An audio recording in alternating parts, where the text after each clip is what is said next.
Olá! Esse livro bem pequeno da poetisa portuguesa Sofia de Mello Breiner Andresen, ele contém duas obras.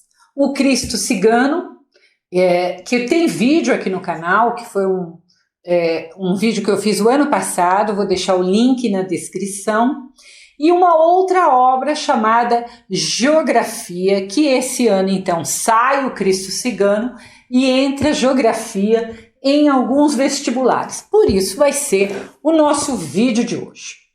Antes de falar de geografia, eu quero lembrar para vocês que estudar literatura, seja para o vestibular ou para a vida, né? Não é só ler um livro, mas contextualizar, observar o tipo de narrativa utilizada e principalmente, gente, isso como professora é o que eu sempre pedi em prova, estabelecer relações da história do livro com a política, com a sociedade, com o tempo atual, mesmo que não haja uma forte ligação. Você tem que saber que então não há uma forte ligação.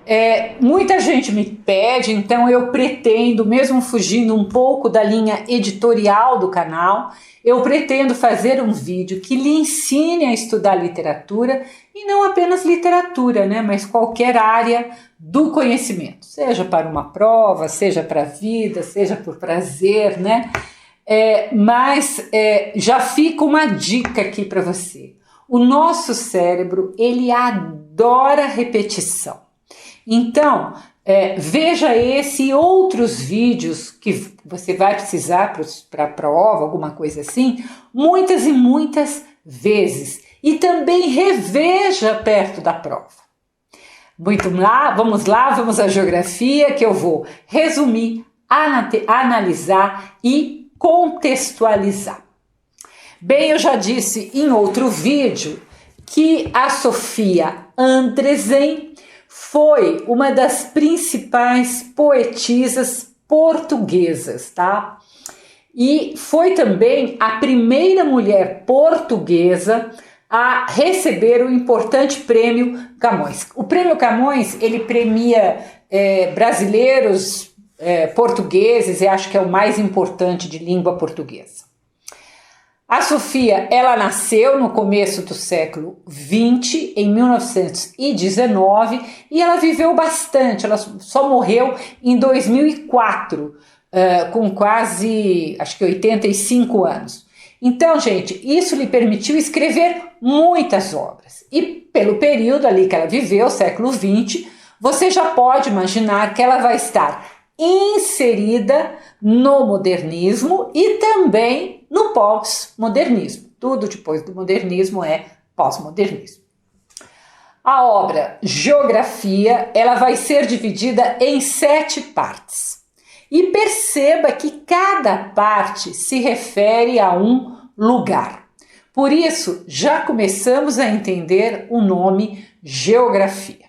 Mas eu vou falar mais sobre o título quando eu for fazer a análise. Então, nesse primeiro momento, vamos entender as partes, né, do livro. Vamos fazer um breve resumo. Na primeira parte, chamada Ingrina, a poetisa vai situar os seus poemas na praia de Ingrina, que realmente existe e fica na região do Algarve, em Portugal. Nos poemas desta primeira parte, o eu lírico deixa claro que é um recomeço, tá? Então fala muito em recomeço.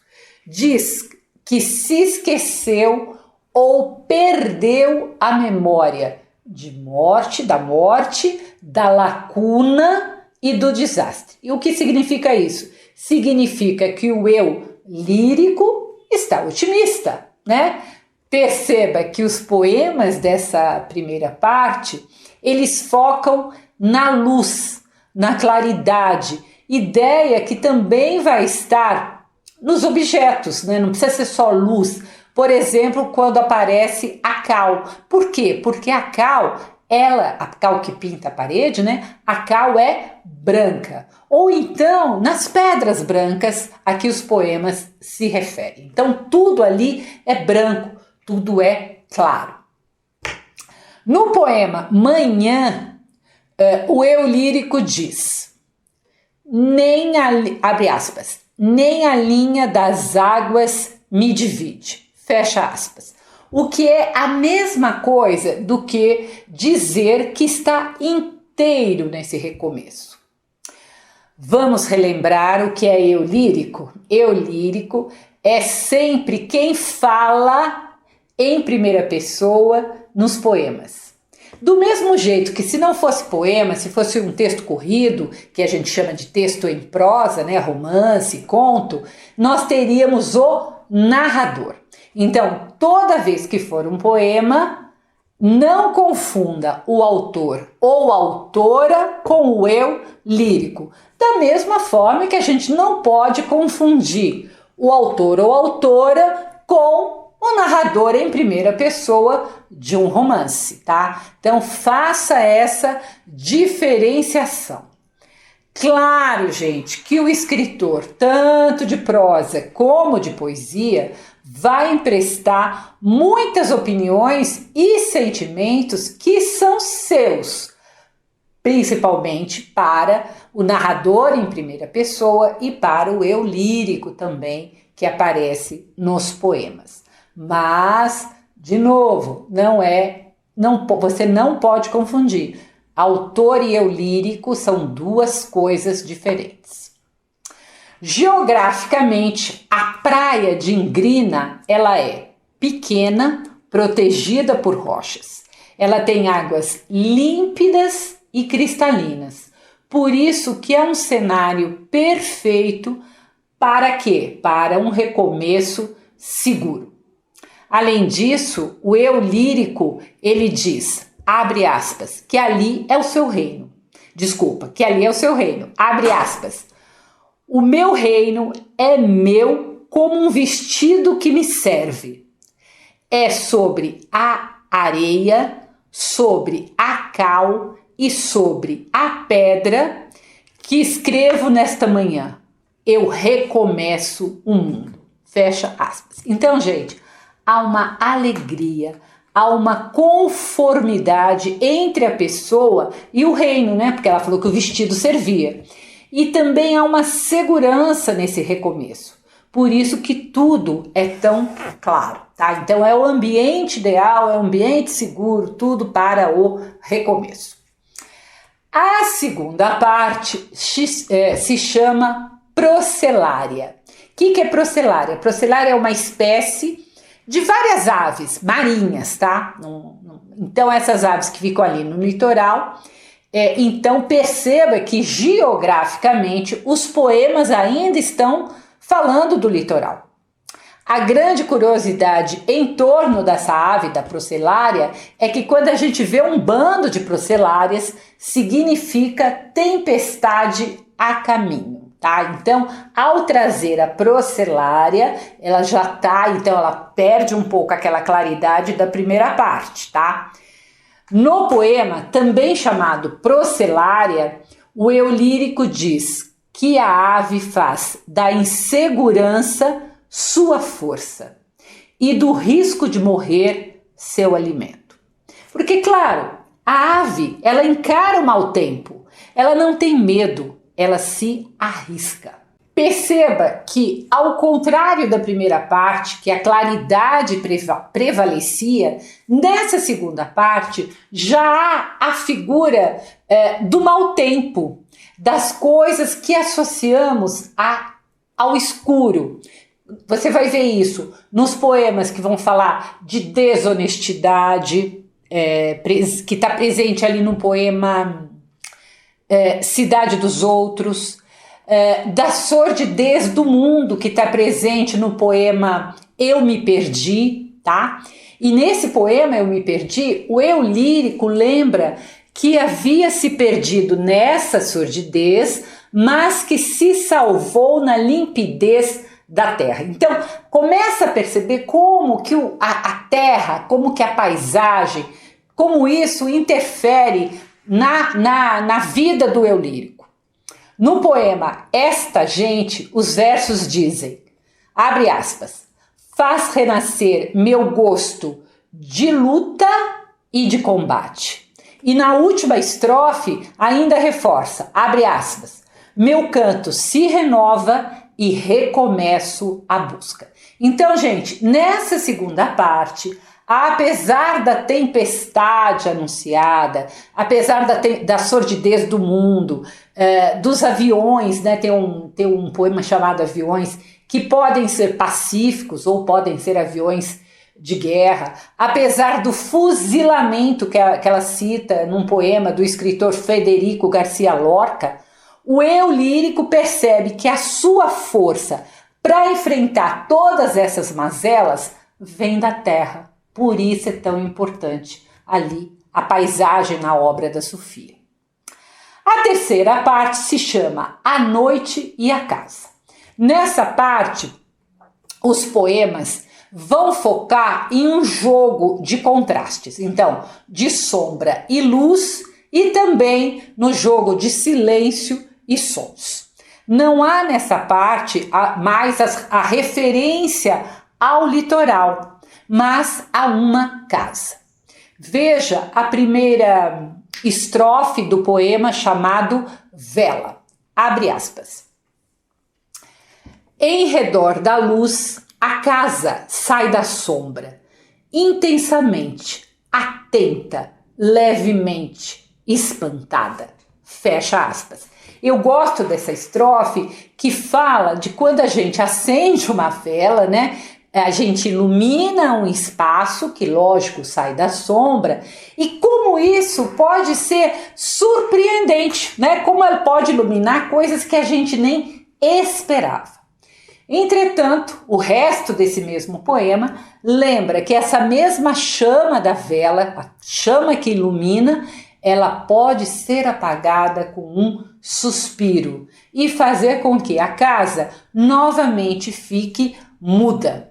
Perceba que ela não diz que a casa sem luz vai ficar escura, ela diz que vai ficar muda. Como ao não ter luz, ao ficar na escuridão, não houvesse também vida. E também, gente, porque nessa parte do livro, né, do Geografia, os poemas estão fortemente associando luz e treva, como eu falei antes, som e silêncio. Então ela faz muito esse jogo nessa terceira parte. No poema Bá Segovia Guitarra, o eu lírico preocupa-se mais com os sons que rompem o silêncio da casa. Veja que o título, Bá Segovia, são dois grandes musicistas, né? Se você não conhece Bá e não conhece Segovia, precisa estudar. Então, os sons a que ela está se referindo são sons muito bonitos, são sons musicais. Repare nessa estrofe, abre aspas. E no silêncio ouvinte, o canto me reúne. De muito longe venho, pelo canto chamado. Perceba que do mesmo modo que o mar que eu citei antes não a dividia, de novo ela usa essa imagem de estar inteira quando diz que o canto a reuniu. Também note o contraste na expressão. Ela usa a expressão silêncio ouvinte, que é estranha, porque normalmente quando há silêncio, nada ouvimos. Mas o eu lírico está falando da música do ser, que traz lembranças e que por isso mesmo a reúne, ou seja, a completa. Se são lembranças, é passado, ela trabalha também com o presente e o passado que temos que ter junto para sermos completos. A quarta parte do livro chama-se Dual e é a maior parte, tem 19 poemas, que significa dual? Significa duas partes, que é o que eu venho falando desde o começo. Então, são poemas que falam de sentimentos, principalmente de amor e de ausência. E é uma parte que vai focar justamente nessa dualidade, por isso chama-se dual. Nessa parte vai ter um poema inteiro chamado De um Amor Morto. E de um amor morto fica um passado, tempo cotidiano, onde os gestos se esbarram ao longo do ano. De um amor morto não fica nenhuma memória. O passado se rende. O presente o devora e os navios do tempo, agudos e lentos, o levam embora, pois um amor morto não deixa em nós seu retrato de infinita demora.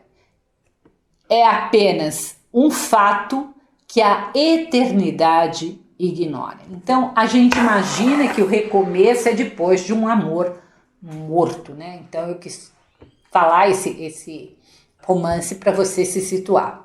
Veja que interessante que na primeira estrofe desse poema, o amor morto deixa a sua presença.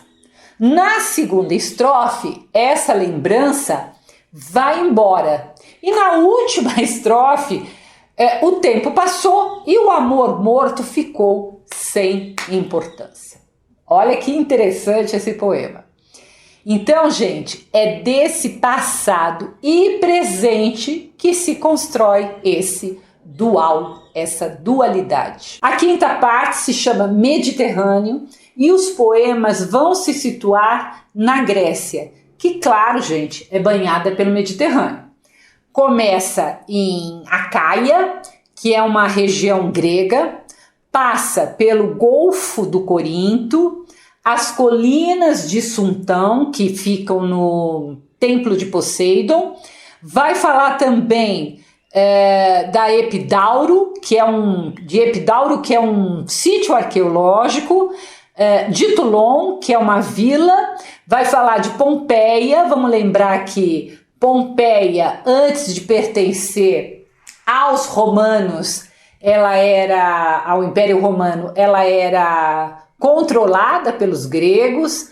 Vai falar de Ítaca, a ilha grega, que é onde nasceu Ulisses. Então, toda essa parte da Grécia é a humanidade do mundo, né? É a nossa história de humanidade, tá? Nos nossos mitos. Então, nessa parte, além dos locais na Grécia, que são reais, o eu lírico também vai falar dos deuses gregos e dos mitos gregos, como o mito de Eletra, que é um personagem da mitologia grega, que induz o seu irmão Orestes a assassinar a sua mãe para vingar a morte de seu pai. Então, esses mitos todos, a gente convive com eles até hoje, no século XX, com algumas modificações. Então, ela resgata nessa parte esse passado da humanidade.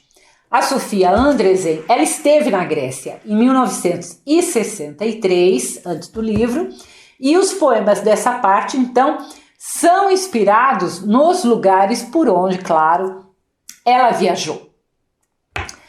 A sexta parte tem o título de Brasil ou Do Outro Lado do Mar e tem apenas 4 poemas. A poetisa também esteve no Brasil, ela esteve 2 vezes antes de lançar o livro, antes de publicar o livro, se não me engano, em 63 e novamente em 66. Quando ela então conheceu Brasília, cidade a qual ela vai dedicar um poema nessa parte. Então, os poemas dessa parte também têm a ver com as 2 viagens que ela fez ao Brasil, mas principalmente tem a ver com a influência que a poetisa sofreu dos poetas brasileiros, principalmente de João Cabral de Melo Neto, que aparece na obra O Cristo Cigano, que eu já falei no outro vídeo. Se você não viu, veja, que você vai começar a entender tudo melhor. E nesse livro, a influência de Manuel Bandeira, que aqui em Geografia também a autora vai dedicar a ele um poema. Às vezes as pessoas me perguntam por que cai obras portuguesas, obras africanas em um vestibular no Brasil. Eu já expliquei isso algumas vezes, vou repetir. A nossa literatura brasileira sofreu uma grande influência da literatura portuguesa e da literatura, mesmo que oral, africana, tá? E da mesma forma, nós também, os nossos escritores também influenciaram, claro, africanos e portugueses, tá? Então, essa conversa entre literaturas é sempre muito interessante. Quem gosta de literatura tem que ler bastante também literatura portuguesa e literatura africana.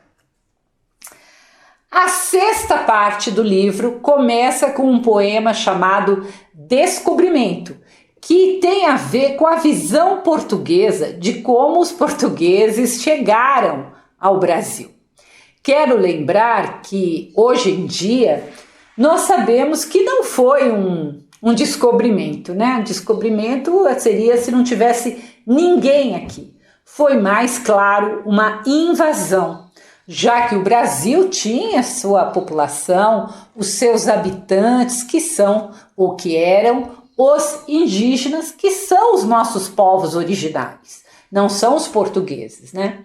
Entretanto, gente, na década de 60, quando foi escrito Geografia, ninguém falava em invasão.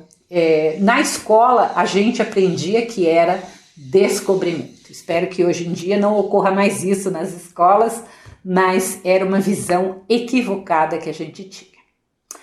A sétima e última parte chama-se No Poema, que é, claro, um local, mas é um local em linguagem figurada.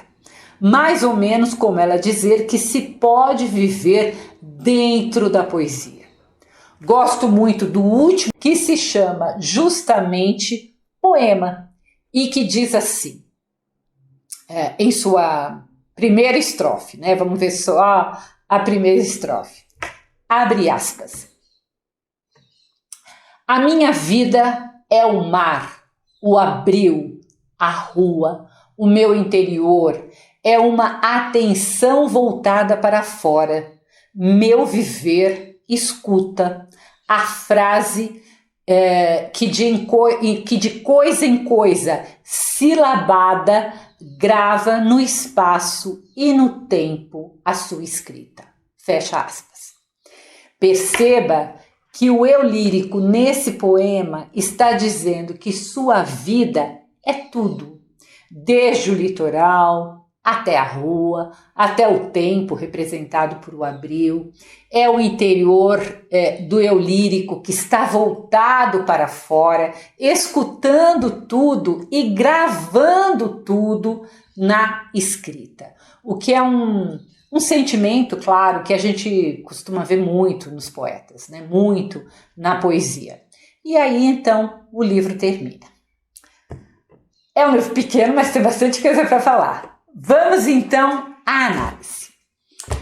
Geografia foi publicado inicialmente em 1967, em um contexto de efervescência no mundo. O que era? O que estava acontecendo no mundo? Estava acontecendo a contracultura hippie, a guerra do Vietnã e talvez um dos momentos mais difíceis da ditadura do presidente Salazar em Portugal. Então, era um momento conturbado do mundo. Entretanto, a poetisa não traz esse contexto, essa agitação da sociedade para os seus poemas. Você fala, mesmo a morte do escritor Federico Garcia Lorca, no poema chamado túmulo de Lorca não é uma coisa recente, não é uma coisa daquela época. O Lorca, ele foi assassinado em 1936, 30 anos antes dela escrever este livro Geografia. E mesmo em outros poemas chamado Aviões, né, que a gente pode ali, em um verso ou outro, levemente nos remeter a aviões de guerra, isso não fica claro, porque ela faz referência também a aviões que ela chama de inofensivos. Então, ela não traz essas coisas ruins do contexto para o livro. Ruins e boas, né? Tem de tudo ali. O livro, então, gente, não está preocupado em retratar o mundo naquele instante. O foco dos poemas é o recomeço pessoal, na calma ali de Ingrina, na paisagem segura, na paisagem clara, nos cheiros de orégano e de túlia, né, que aparecem com o mar por perto, como se fosse um refúgio. Os poemas, eles querem a união entre o interior, o pessoal do ser humano e o exterior da natureza. Entre os opostos que se completam e entre o passado, né, que está em Lorca, que está em Bá, em Segóvia, que está na história grega, ela quer todo esse passado unido com o presente. O título Geografia já nos indica logo no início, eu já falei um pouquinho disso, que os poemas eles vão passar por muitos lugares, mas não se engane, não serão apenas lugares físicos, lugares geográficos, lugares externos, mas também lugares da alma, lugares do pessoal, né? Lugares do nosso interior, do nosso mais profundo do fazer poético. Eu poderia chamar que em vez de geografia, poderia dizer que é uma geopoética, tá? Como eu já expliquei em outro vídeo, uma marca da poesia da Sofia Andresen é a presença da natureza em seus poemas. Ela usa muito a paisagem, né? Principalmente a paisagem do litoral, a paisagem que tem o mar. E ela faz poemas que ligam as paisagens reais, concretas, geográficas, aos sentimentos, ao abstrato da alma, e mostrando como as paisagens reais podem influenciar o nosso sentir, por um lado, e como o nosso sentir também pode influenciar como enxergamos essa paisagem por outro lado, né? Eu vou dar um exemplo para explicar melhor isso que eu acabei de falar, para ficar mais claro. Por exemplo, a autora, ela usa muito nesse livro a noção de claridade. A claridade pode ser da paisagem, como também pode ser da alma.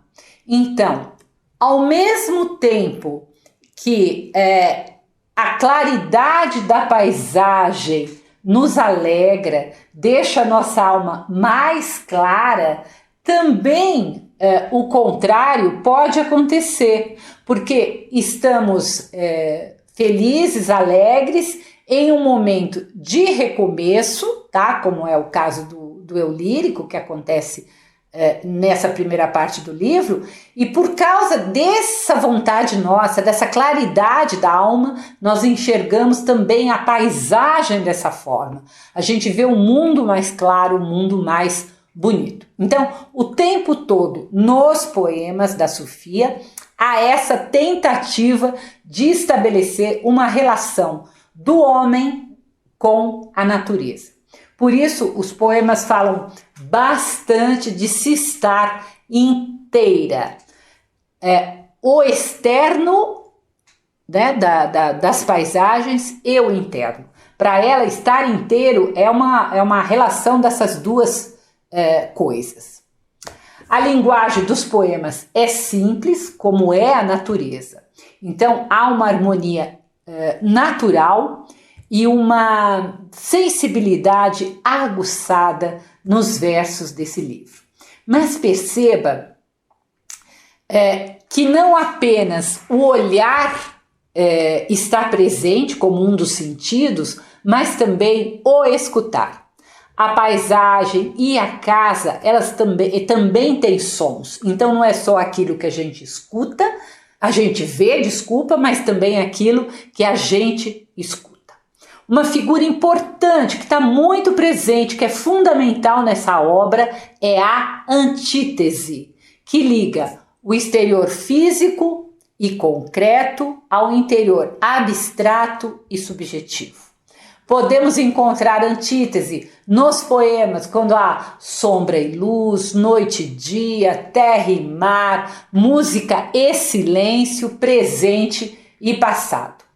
Mas o mais interessante que eu acho é que, apesar de serem opostos, o uso da antítese também serve para mostrar que há duas partes e para unir as partes. Porque para a gente ser inteiro, na visão da Sofia, né, da visão do eu lírico, é necessário unir essas partes, tá? Eu já falei isso várias vezes, mas não esqueça, isso é bem importante. Um recurso estilístico também bastante utilizado pela autora nessa obra é que em muitos versos ela usa 3 elementos para reforçar ou completar uma ideia. Vou dar um exemplo, né? Ela usa terrível, atroz, imenso. Em outro ela usa olhado, amado, conhecido. Em outro ela usa debate, emerge, balbucia. Então, isso, gente, é para sempre reforçar. Ela usa mais de um elemento. Pode ser um substantivo, pode ser um adjetivo, pode ser um verbo, não importa, mas ela usa para reforçar, completar uma ideia. Uma curiosidade é que Machado de Assis também fazia muito isso, né? Eu observo isso num trecho do meu mestrado, ele usa bastante esse recurso na narrativa. Bem, a maior parte do livro Geografia, o eu lírico não se define nem como masculino, nem como feminino. Isso acontece pouquíssimas vezes, né? Eu tive que ir lá com lápis procurar. Então eu posso citar como exemplo do eu lírico feminino no poema chamado Escrito do Poema. O eu lírico, então, na última estrofe diz: de certa forma fico alheia, tá? Então aquele é feminino. E como exemplo do eu lírico masculino, no poema Escuto, quando diz: apenas sei que caminho como quem é olhado, amado e conhecido. Então aqui ele está no masculino. E também, gente, há, inclusive, em um poema chamado Ali Então, em que o eu lírico está não mais no singular, mas na primeira pessoa do plural. E ele diz: não nos tivessem acontecido. Ou ele diz: em nossas mãos. Eu quis frisar essa parte novamente do eu lírico, porque eu já vi muita gente confundir eu lírico com o autor ou autora do livro. Então, eu quero mostrar que, mesmo ela sendo uma mulher, às vezes o eu lírico é um homem. Às vezes o eu lírico está no plural. Então, você não pode nunca mais esquecer que o eu lírico é uma coisa e o autor é outra. Não é um livro difícil. A parte, talvez, mais complicada é a que se refere à Grécia, que representa o passado da humanidade, né? E na qual, gente, tem faz muitas referências a elementos da cultura grega que você precisa minimamente conhecer. precisa saber do que ela está falando, né? Eu já expliquei aqui alguns lugares, alguns termos, né? Mas há outros, então eu recomendo que você leia com o Google do lado e fazendo pergunta para o Google tudo que você não souber o que é, tá? Creio que é isso. Como todo livro de poemas, deixe na cabeceira da sua cama e leia pelo menos um poema toda noite. Você vai fazer isso ao longo do ano, você vai ler e reler muitas vezes. É assim que eu faço, é assim que eu leio livro de poemas, tá? Uma dica é que depois de ter visto esse vídeo, pega um lápis, nunca caneta, pelo amor de Deus, pega um lápis e tenta sublinhar o que eu abordei. Você vai ver que a compreensão fica muito, muito mais fácil. Olha, eu já dando dica de como estudar literatura, mas ainda vou fazer o vídeo, fique tranquilo. Se você quiser conhecer minhas crônicas, eu as publico todas as terças-feiras no meu site www.miriambevilacqua.com.br. Dê seu like, compartilhe com pessoas que vão fazer prova, vamos ser generosos. E se você tiver qualquer dúvida, me escreva. Vai ser um enorme prazer lhe ajudar. Um grande abraço.